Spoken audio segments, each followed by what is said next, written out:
There's this thing that happens when we buy a new crystal or a new tarot deck, and there's like promise of connection and energetic amplification and magic, and we feel like witches brand new all over again.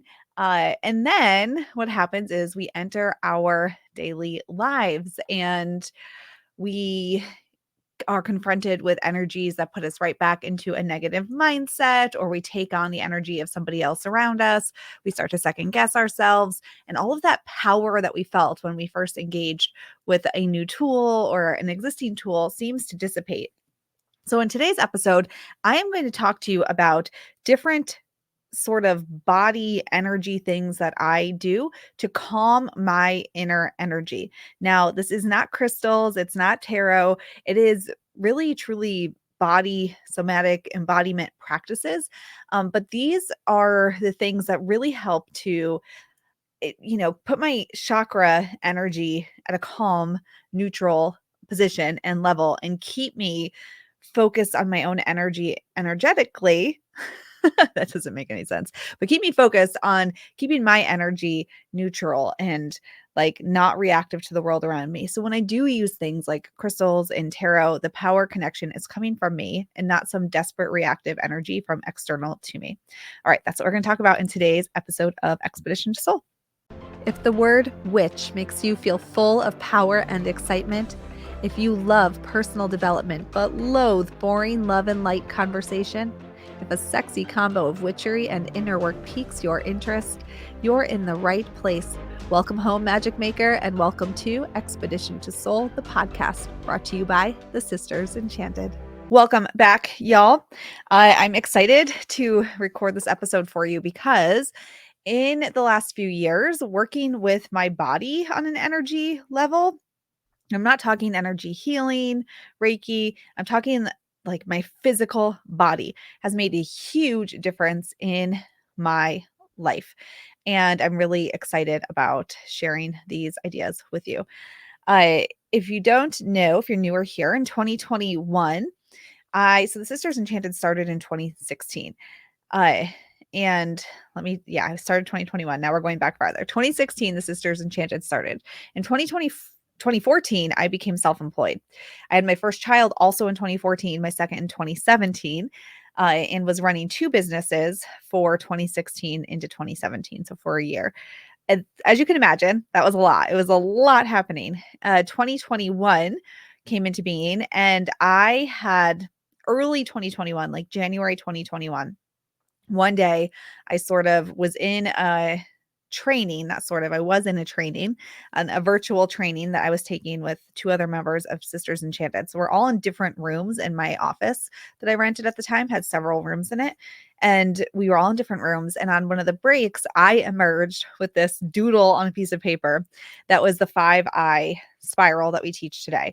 So the 5-eye spiral is this thought work method for going from chaos to calm in your mind and changing the way that you interact with your rhythms, the seasonal rhythms, so you can stop having negative thoughts that detract from all of the power you're putting into your life with your magical and spiritual practice.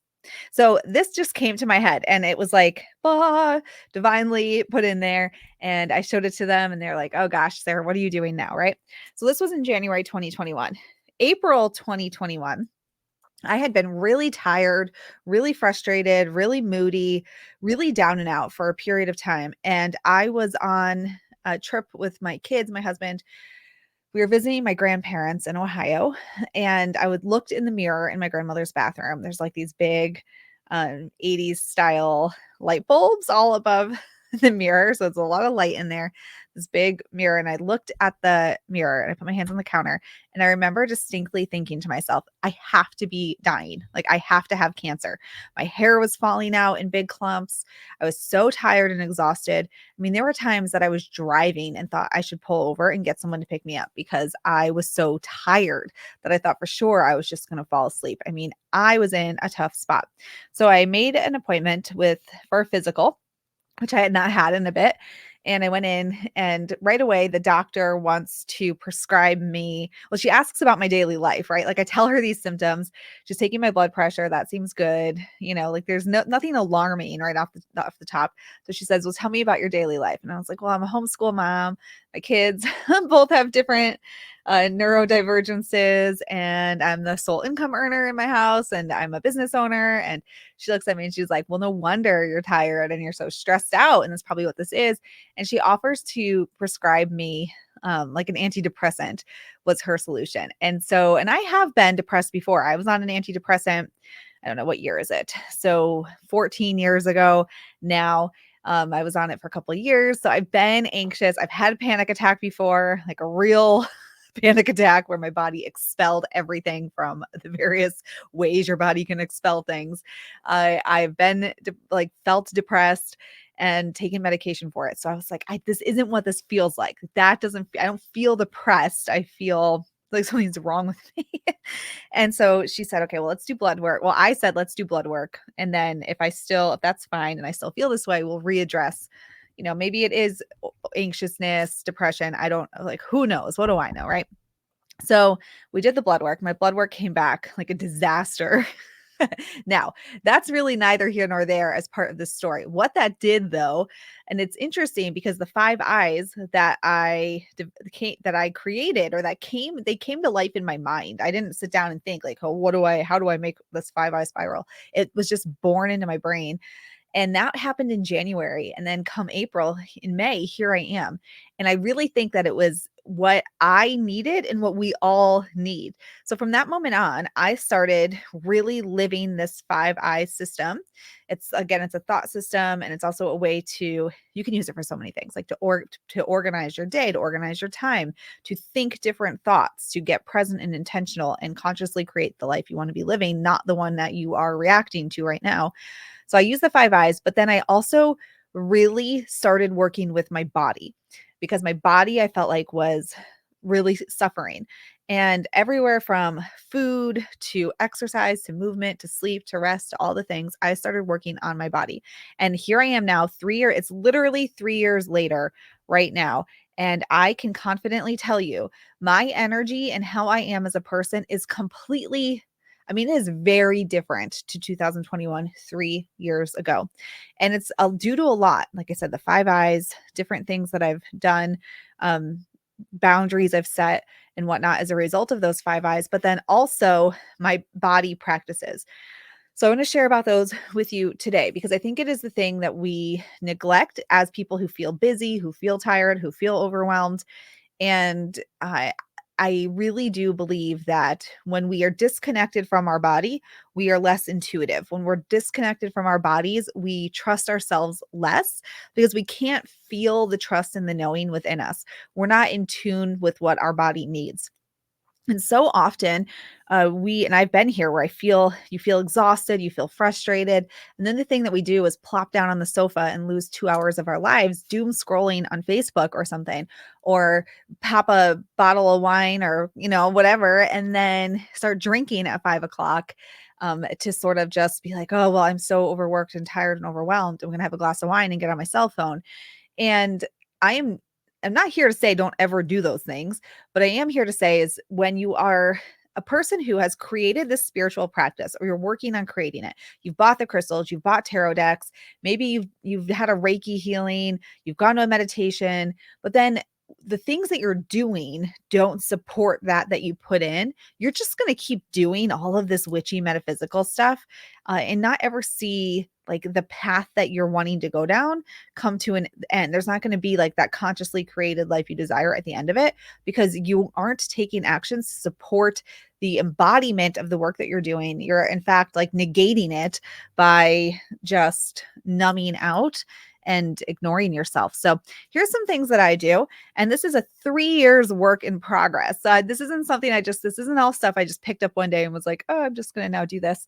3 years I've been doing these different practices in my life, and at varying times and varying ways and varying levels of intensity. But these are my favorite. And then I also asked the members of one of our small group communities that we host, or the small group community that we host, Ask them what they do.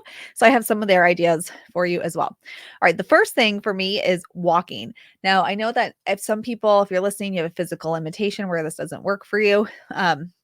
What is it that you can do in a sitting or lying position? But walking and dancing, dancing is one of them, but specifically walking here. But both of those put your body into a rhythm. When you walk, your body is doing something rhythmic. When you dance, your body is doing something rhythmic. We are creatures of rhythm. When we are in utero, there is the water and the heartbeat inside, the fluids rather, that we are in a rhythm. The earth moves in a rhythm. The moon moves in a rhythm. Rhythm aligns our energy and body and helps us to get centered in our chakras, in the things we're telling ourselves in our mind so easily and so powerfully. So, what can you do with whatever your physical situation, ability, constraints are to find a rhythm in your body? Like it could just be moving your arms in a certain direction, even like rubbing your arms, rubbing your legs. But for me, walking, I walk most days, very literally most days, I walk 3 to 5 miles a day. And I'm not going on these big epic walks. I live on a street that's very busy. I can't go outside my door and go for a walk. So I either have to drive somewhere. Luckily, I live near hiking trails, so I can go there. I live near our town center, which has a beautiful, in New England, we've got these town greens that are absolutely to die for. Think Gilmore Girls and their town center. That's what my town center is like. So I can go walk there. And I have a big backyard. So I walk circles around my backyard, which is how I got a mile in today. I just walked circles around my backyard. But I walk a lot and it helps me to like process my thoughts or not process them. I'm not a big processor of thoughts. I don't like to stew on thoughts, but it helps me to, I guess, get in my thoughts. So, what is in my head that needs to be moved out? I also take that time to listen to podcasts I might want to listen to audiobooks, and often it's music. I just listen to music, and sometimes I'm quiet and I just want to be with my own energy and walking. But walking with it's so good for you physically, but then also the rhythm in your body and in moving through. Plus, if you are a person who wants to listen to something, it's a great time for that. Walking has helped me so much, not in the sense of health and wellness, even necessarily, but just not sitting down to do something where I lose part of my life or I end up in a conversation I don't want to be in, or I take action on something because I'm distracted. Walking really helps keep me present. Another one, when my energy is really amped up and all over the place, either because I'm feeling frustrated or overwhelmed or like something just feels really, really hard. This is where I will actually exercise and I bring in resistance. So I have a rowing machine that has different weight levels, and I will row. I can also use it with resistance bands and do some Pilates style exercises on it. Not true Pilates, but Pilates kind of style. And so I will work with resistance or do something that involves lifting, like heavy lifting or movement when I'm feeling really extra tense and frustrated in my body. So rather than get into arguments or argue with myself or numb out, I will do that. I have an acupressure mat, which you can get on Amazon for super cheap. And what it is it's this mat that lays on the floor, like a thin foam mat, and it has spikes on it. Now, hear me out. It is sharp. I actually cut my pinky toe on it recently because I was sitting on it on a bed in my camper because I didn't have room to lay down on it. And I moved like to crawl up on it more and I cut my pinky toe on it. So it is sharp, but if you lie down on it, it's like sort of like acupuncture, but it's acupressure because it doesn't like acupuncture sticks needles into you in certain places. This is pressure everywhere and it is sticky. So if you lay on it for a period of time, like you will have little holes. They're not true holes, but like it'll look like indentations in your back if you don't have a shirt on, or like wherever you're sitting on it. But the acupressure mat is like the first time it hurts when you're not used to it. I'm not going to sugarcoat it. It's painful the first time you do it. But once you get, and I have a pretty high pain tolerance, I will say. So I did it the first time for like 45 minutes and I gifted it to everybody on Team TSC last year for Christmas. And I think I was the only one that was like shirt off on it for 45 minutes. Like everybody else had to sort of wiggle into it or puts a layer down. but it relaxes me like nothing. Like my whole energy just gets calm when I use it, and it is wild, but it also helps a lot with back pain and shoulder pain that I have. So the acupressure mat, and I love to lie on it, and again, I listen to something while I'm lying on it, and am. I just am in that moment. In that same thread, I also use a sauna blanket, which it is pricier than the acupressure mat. A sauna blanket will cost you a couple $100, but what it does is it's basically this heated, kind of like a plastic sleeping bag, sort of like a vinyl plastic heated sleeping bag. You plug it in and it gets hot. So I'm not sure what temperature it goes up to. It has different settings. I put mine on the highest setting for the longest period of time. It's probably all this Sagittarius energy that I have. Like if it's not intense, I don't notice it. It has to be the highest for the longest. I actually leave it, like I heat it up, which I don't think you're supposed to do, but I let it run before I get into it because it will take like 40 minutes before it's hot enough for me to break a sweat and notice. But that is just me. I don't know that that's standard for everybody, but and it will make you sweat. So if you have any medical indications, high blood pressure, things like that, check and make sure that that's healthy for you to do before you do it. But there are so many benefits to sweating if you're a person who that's healthy for your heart and the heat and whatnot. But being in it and it really forces me to stop. So if I'm going constantly and I haven't had like a forced pause, I love the sauna blanket for that because you can't really do anything. You can listen to something, I suppose, with earbuds or whatever, but you can't. It's challenging if your arms are in it to do anything, to like hold a book or be on a phone. So when I need a forced pause, or again, like just to let everything out, like if I've been having really like stomach GI issues, I had some pretty bad GI issues during this 3-year period of like healing that I went on.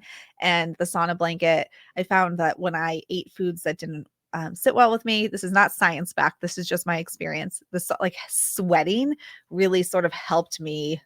It felt like this is all anecdotal, but it felt like just like getting it out of my system in another way or helping move things through my system. So I love my sauna blanket. I'm a big fan of float tanks also. I haven't been doing it as much as I used to, largely because I was traveling and didn't do it for a few months. And I do find I love to float, but it's out. I have to go to a place to do it and I have to pay per session. So for a few sessions of that, I could buy the sauna blanket. And I do find it to be, it takes a chunk of time because you get wet and you're covered in salt water. So you have to shower. You can't not shower. So you have to shower before you get in, shower when you get out, wash your hair because it's full of salt water. And I find that the chunk of time that it takes isn't always conducive to my life. And the result that I get from acupressure, walking, sauna blanket is similar to the result that I get from the float tank. So I would just do those more. But I also love a float tank for that when you need like a forced pause. And listening to music at any time of the day really helps center me. Now, these are some of the things that I do to my body. So to regulate my energy, we talk about chakra expansion versus chakra constriction. And when I'm finding that my energy feels constricted, any of these tools help me kind of reset to a neutral point or move right back into an expansive sort of feeling. Walking throughout the day in 15-minute spurts, like several times a day, really helps me get out of a reactive feeling and get more into that expansive receiving sort of state of energy as opposed to reacting and constricting and like losing control of my energy and letting it respond to whatever's happening around me. And it's been really helpful for me to do the thought work of the 5 eyes, to do these body practices, and then incorporate all of that into what I do spiritually. So I work with the new moons, the full moons, the seasonal rhythms of the year. These are all elements that I work with in my personal practice, and incorporating hiking, body movement, the added in rest, the 5 eyes into all of this. I mean, I feel more connected to the universe and possibility than I ever have before. I feel more trusting of myself than I ever have before. But the body work was part of that. It wasn't just all the metaphysics. Now, I asked our community members what they do, and they shared some similar ones: walking, meditation, journaling, being in nature. Many folks shared about being in nature, how that just getting outside in nature helps them. The people who live near the water, on one of the coasts, the ocean was something that was mentioned. Getting like that physical labor that I mentioned, I will do resistance exercise, working in the yard and weeding. I've been known to what we call rage lop, and that's taking the big loppers, the cutters, the yard work cutters, and just like chopping down big rogue um, weed trees that are growing up or something. But that physical action of like yanking the weeds from the earth, yoga, painting, and cooking. Oh my gosh, painting and cooking. What a beautiful way to get in your body, in the five senses, but also incorporate metaphysical practices like color magic, kitchen witchery, all of that. So painting and cooking, that's like so many areas where you can get present, you can get in your body, but you can incorporate your spiritual practice as well.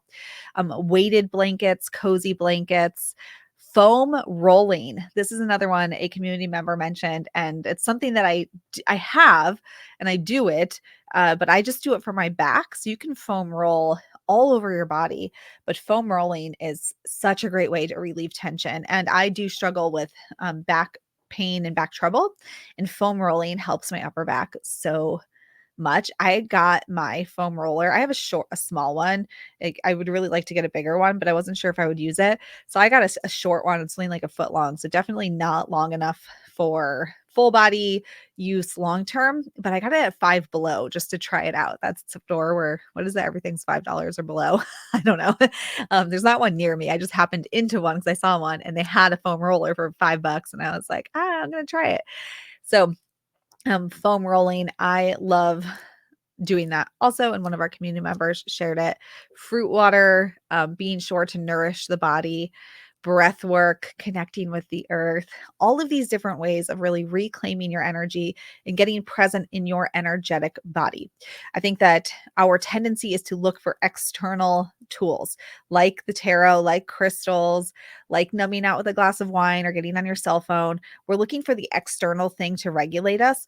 But when we work on our energy from the inside and then we connect to the tool or have a glass of wine with intention. I'm not anti alcohol. I don't drink that much, but when I do, if I'm going to have a glass of wine, then I want to have like a really great meal with it and have a sensory, amazing, beautiful experience, with like eat outside or have candles or something and make it something to remember. And so when we are regulated in our bodies, that's where we make the magic externally. But for most people that I stumble upon, and myself included in years past, it's like, what's the external thing to try to make me feel better inside?